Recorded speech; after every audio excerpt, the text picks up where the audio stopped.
하루 24시간 중 적정 수면 시간은 성인을 기준으로 약 7시간입니다. 하지만 수면 시간보다 더 중요한 게 있는데요. 바로 수면의 질입니다. 수면의 질은 잠을 자는 동안에 일어나는 일들로 확인해 볼 수 있습니다. 그 몰랐는데 순간적으로 제가 코골어서 제가 놀래가지고 깰 때가 많았습니다.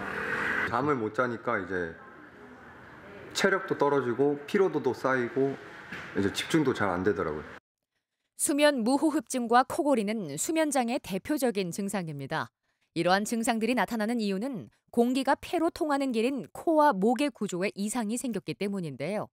호흡이 원활하게 이루어지지 않아 피로가 쌓입니다.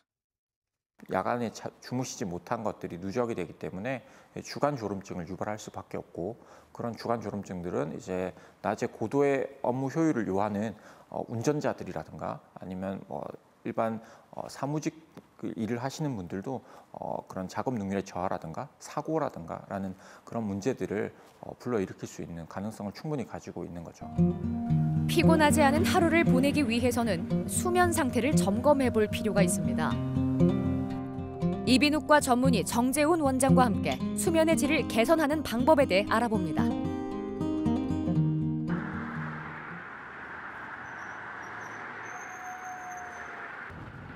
운전대를 잡고 있는 상황이라면 방심은 금물입니다. 도로 위에서는 눈 깜짝하는 사이에 인명피해가 발생할 수 있기 때문인데요. 버스 운전사인 이정만 씨의 경계 대상 1호는 바로 졸음운전입니다. 나 혼자만 타고 다니는 차가 아니기 때문에 정말 신경 많이 씁니다. 운전도 잘해야 되지만 손님들 안전도 보장해야 되고. 하지만 피로가 쉽게 쌓이는 교대 근무를 하고 수면 시간이 짧다 보니 졸음을 피하는 건 쉽지 않은 일이었습니다. 수시로 스트레칭을 하며 정신을 다잡았죠. 아무래도 순간적으로 신호 대기할 때나 이렇게 막 나도 모르게 졸음 운전을 하고 있더라고요. 깜짝깜짝 놀라면 수면 무호흡증 그런 게 있어서 제가 제대로 잠을 못 잔 것 같아요. 코도 골거리니까 제가 코골 소리 깨고 이런 게 중간중간 깨고 이런 좀 시간이 좀 많다 보니까 그렇게 숙면을 못 취하는 것 같습니다. 2달 전 수면의 질을 개선하기 위해 병원을 찾아 검사를 받았습니다. 그 결과 잠을 제대로 잘 수 없었던 이유를 알게 돼 수술로 해결했습니다. 오른쪽에 축농증 수술해서 안으로 열어놓는 공간이 있고, 왼쪽에 비염 수술해서 넓혀진 공간이라고 보시면 되겠고요. 문제는 코뿐만 아니라 목에도 있었습니다. 이렇게 넓힌 혀뿌리 부분, 이게 입천장 수술과 목젖 일부, 양쪽 편도 이렇게 제거해서 사방이 넓어진 그런 모습인 거죠. 비염과 축농증으로 막혀있던 공기 통로를 넓히고 편도를 제거하면서 내려앉아 있던 목젖을 올려 숨쉬는 게 편해졌습니다. 그렇다면 수술 후의 수면 상태는 전과 비교해 얼마나 달라졌을까요? 수술 전에 했던 수면 다원 검사를 다시 진행해 보기로 했습니다. 수면 다원 검사에서 몸에 부착하는 각종 센서와 전극은 수면 단계와 호흡의 정도, 움직임 등을 측정합니다. 침대에 누워 눈을 감는 순간부터 검사가 시작됩니다. 조정실에서는 이정만 씨의 수면 데이터를 실시간으로 확인하고 분석하는데요.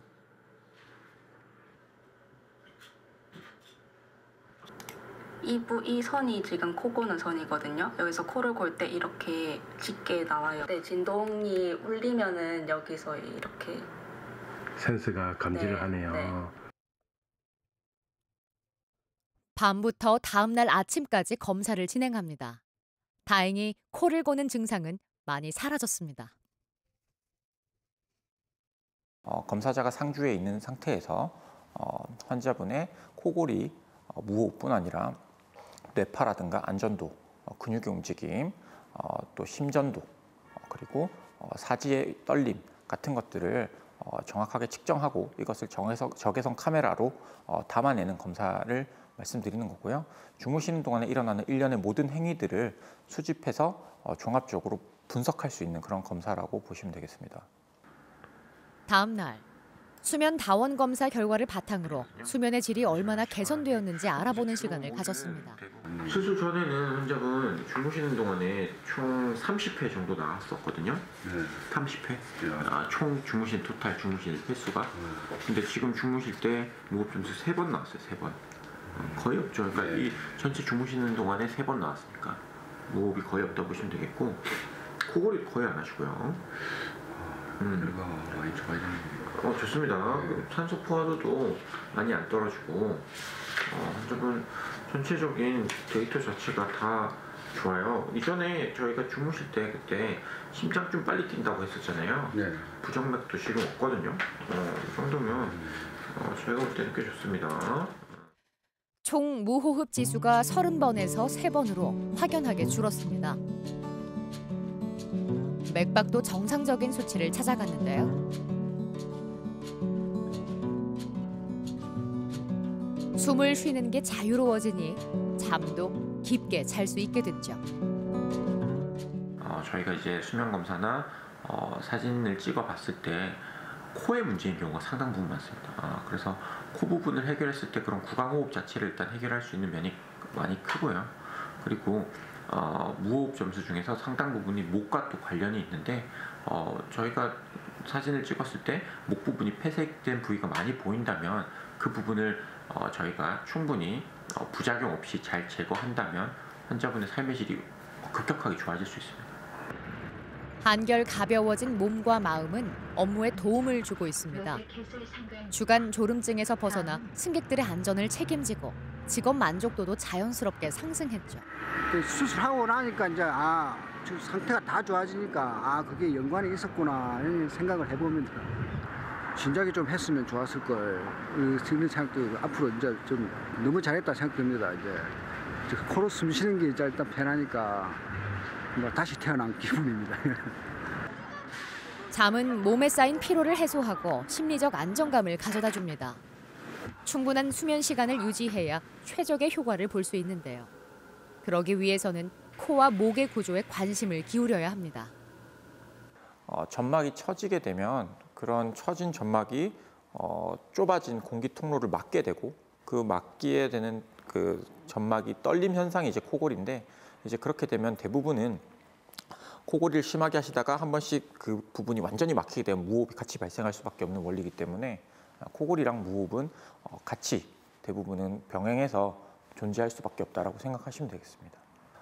대부분의 경우 무호흡증을 오래 갖고 계시게 된다면 기본적인 뇌혈관 질환과 심혈관 질환 같은 다양한 합병증들을 가질 수밖에 없게 되겠고, 그 외에도 집중력 저하나 작업 능률의 저하 같은 사회적인 문제도 같이 동반할 수밖에 없습니다.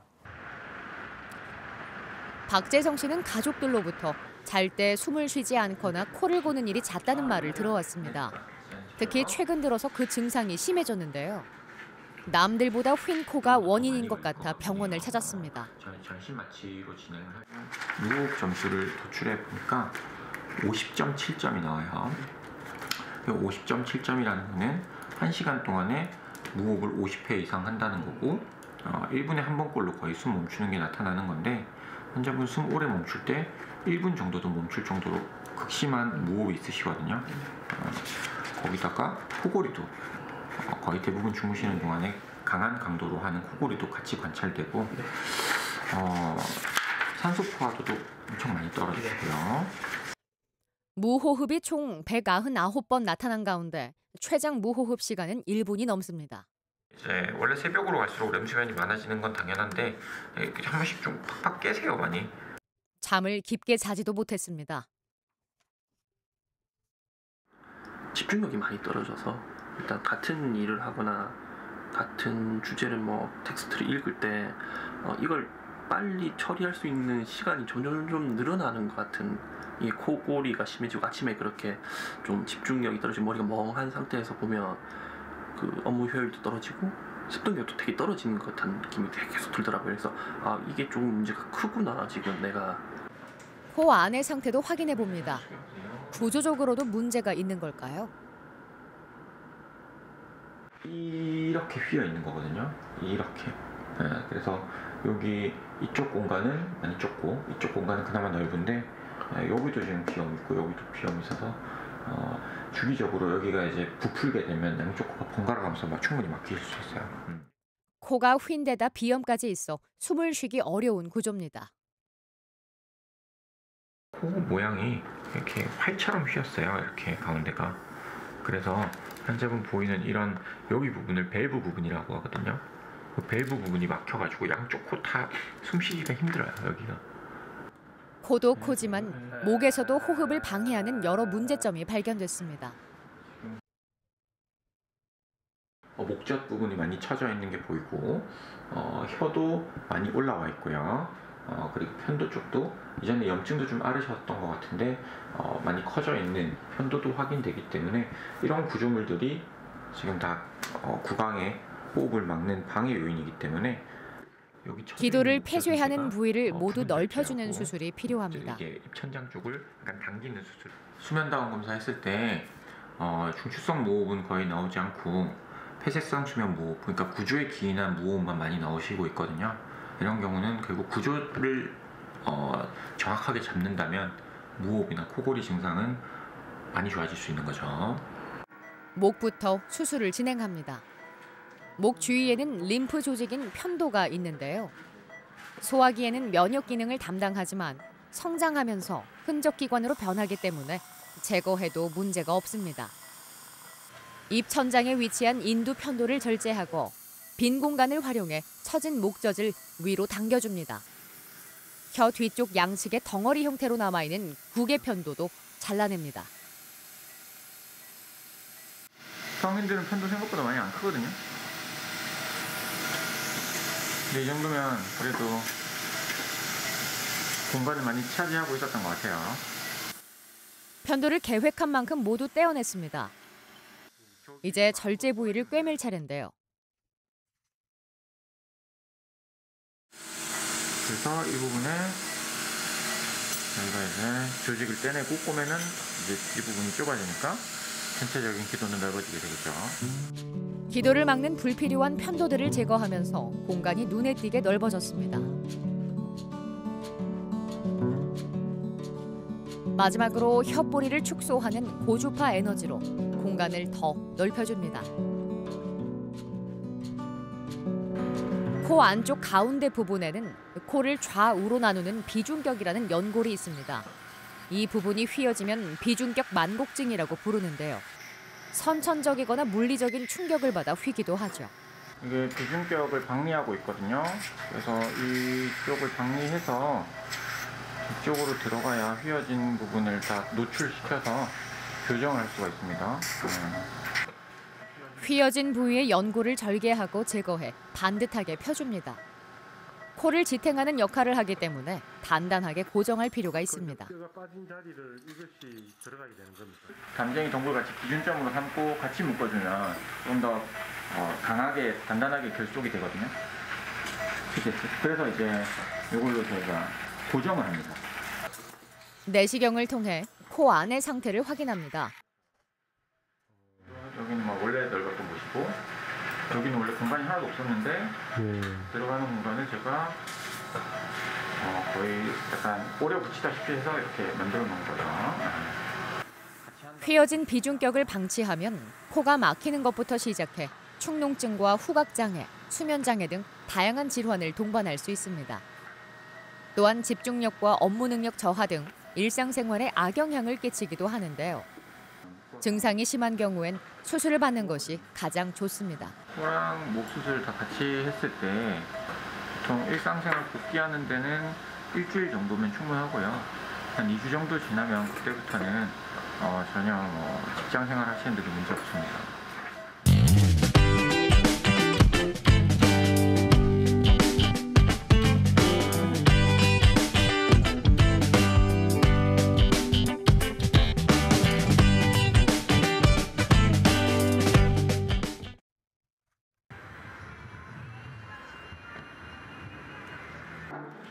이규호 씨는 한 달 전에 휘어진 코를 바르게 세우는 수술을 했습니다. 늘 한쪽 코가 막히고 잘 때 코를 골아 본의 아니게 주변 사람들에게 미안한 일도 생겼죠. 이 밖에도 무호흡증 때문에 피로가 쌓여 치료가 필요한 상황이었습니다. 대학교에서 OT, MT 이런 거 가면은 옆에 친구가 깨워요. 시끄럽다고. 코를 너무 많이 걷는 깨워가지고 저도 미안하다고. 저는 몰랐거든요. 제가 코 고는 줄. 코 고는 소리를 녹음해두기도 했습니다.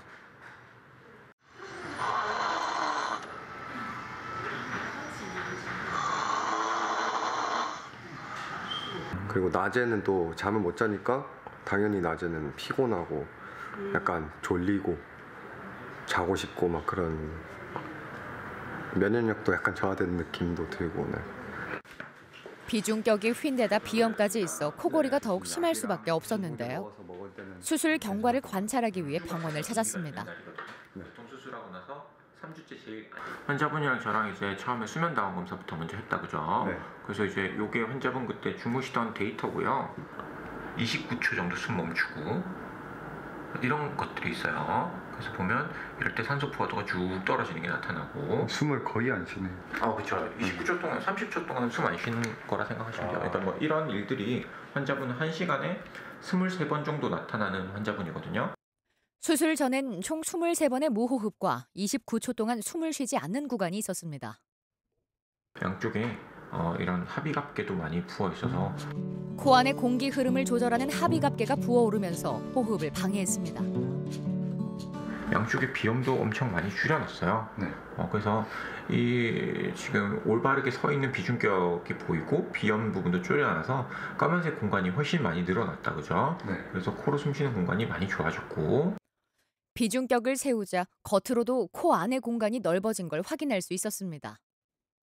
이제 이번에 수술하고 나서는 살짝 올라간 융비된 모습이 관찰이 되긴 하는데 이제 이게 뭐 성형수술이라는 개념보다는 이제 코 안을 넓혀주는 그런 기능을 하는 수술이라 생각하시면 될 것 같고요. 내시경으로 코 안을 들여다봅니다. 수술 전과 후의 차이를 한눈에 알아볼 수 있을 정도로 통로가 넓어졌는데요. 정상적인 호흡을 방해하던 요인들도 자연스럽게 사라졌죠. 이제 무사히 회복할 일만 남았습니다. 수술의 경과는 지금 이만하면 괜찮은 것 같고요. 제가 볼 때는 이제 여기서 시간이 조금 더 지날수록 남아있는 미세한 그런 불편감만 사라진다면 이제 저희는 주기적으로 경과 관찰만 하시면 될 것 같고요. 빠른 회복을 위해 고압 산소 치료기로 세포 재생을 촉진합니다. 고압의 산소가 몸 곳곳의 모세혈관에 도달하면 신진대사가 활발해지고 노폐물을 배출하는 데 도움을 줍니다. 수면의 질이 좋은 사람이랑 질이 나쁜 사람을 봤을 때 제 생각에는 과거의 저랑 지금의 저랑 집중력이 확실히 다른 것 같아요. 뭘 하든 뭐 공부를 하든 뭐 운동을 하든 아니면 TV를 보든 뭐 책을 읽든 집중을 잘할 수 있어진 것 같아요. 되게 지금 다 좋아진 것 같아요. 에너지도 많이 생기고 피곤함도 덜 느끼고 이제 잠도 제 시간에 잘 자고. 네. 수면 장애를 앓는 환자들은 자신의 증상을 스스로 알아차리기 힘들기 때문에 뒤늦게 병원을 찾는 경우가 많습니다. 2달 전까지만 해도 심규석 씨에게 낮잠은 일과였죠. 아침에 일어나면 개운한 느낌이 없어 잠시 눈을 붙이던 게 습관이 되었던 겁니다. 첫 번째로 부모님 되게 걱정을 많이 하셨어요. 자는데 숨을 안 쉬니까 그게 또 횟수가 굉장히 잦으니까 옆에 계신 지켜보시는 분들이 되게 불안해하셨고 저도 이 얘기 들은 바로 이 정도면은 좀 심각한 수준이다 느꼈고. 가족들로부터 자는 동안 숨을 쉬지 않거나 코를 심하게 곤다는 이야기를 듣고 심각성을 느껴 치료를 받았습니다. 원인은 코와 목의 구조에서 찾아볼 수 있었습니다. 수면 중엔 목젖과 혀를 지탱하는 근육이 이완돼 기도가 좁아지는데요. 심규석 씨는 평상시에도 기도가 좁아 공간을 넓혀주는 수술을 했습니다. 목젖도 위로 많이 올라가 있고 뒤쪽 공간 자체가 많이 넓어졌어요. 그래서 저희가 볼 때 일단 사진상으로는 많이 좋은 것 같거든요. 오늘 그 수면 검사 비교해보는 검사를 하나 해서 이전 수면과 이번에 바뀐 수면이 차이가 얼마나 나는지를 오늘 확인 한번 해보겠습니다. 낮잠에 빠지는 횟수는 줄었지만 수면 중에 나타나는 증상의 개선 여부를 알아보기 위해 수면 다원 검사를 한 번 더 진행했습니다. 2달 동안 얼마나 달라졌을까요? 어저께 주무신 데이터들이고요. 저번에는 사이사이에 숨을 안 쉬는 모습이 많이 관찰됐는데 오늘은 그런 모습들이 별로 안 나타나요. 그래서 한 번씩 이렇게 걸리는 경우가 조금 나오긴 하지만 저번에는 49초 정도 나왔거든요. 49초? 네. 이번에는 10초 정도 나오는 게 몇 번 있었는데 그렇게 심하진 않아요. 49번의 무호흡이 12번으로 줄고 49초 동안 이어지던 최장 무호흡 구간도 15초로 줄었습니다. 이제 환자 스스로 관리를 해야 하는 시점입니다. 어느 정도는 지금 환자분 충분히 생활을 하는 데 있어서 불편함이 없을 정도긴 하지만 남아있는 무호흡이나 이런 저호흡 점수를 줄이기 위해서는 환자분이 관리를 하셔야 되는데요. 제일 첫 번째가 일단 체중이에요. 그래서 급격하게 찌는 살 내지는 내장 지방이 너무 커지거나 기도를 좁히는 그런 인자가 나타나는 것을 최대한 안 나타나게 만드는 게 가장 중요한데 그게 바로 체중 관리예요. 그래서 체중 관리 잘 하셔야 되고 그 외에는 특별히 환자분이 적당한 운동을 하거나 그리고 건강하게 술, 담배 좀 줄이시고 안 하시고 건강하게 사시는 게 가장 좋은 수면의 질을 유지하는 방법이라고 생각이 듭니다. 첫째로는 이제 사람이 사는데 수면이 거의 반을 차지하지 않습니까? 그 반을 좀 더 편하게 내 몸에 맞게 잘 수 있다는 게 일단 다행스럽고요. 두 번째는 뭐 말씀하신 대로 이 사회생활하면서 남들이랑 같이 자게 될 경우도 있는데 그런 부분에 있어서도 남들한테 피해 안 끼치고 저도 크게 신경 쓰지 않고 이렇게 생활할 수 있어서 뭐 두 가지 측면 다 좋은 영향을 미치는 것 같습니다. 잠을 깊게 잘 자는 것만큼이나 하루를 보람차게 보낼 수 있는 방법이 또 있을까요? 수면의 질은 삶의 질과 연결되어 있습니다. 숙면을 방해하는 원인을 찾아 적합한 치료를 받으시길 바랍니다.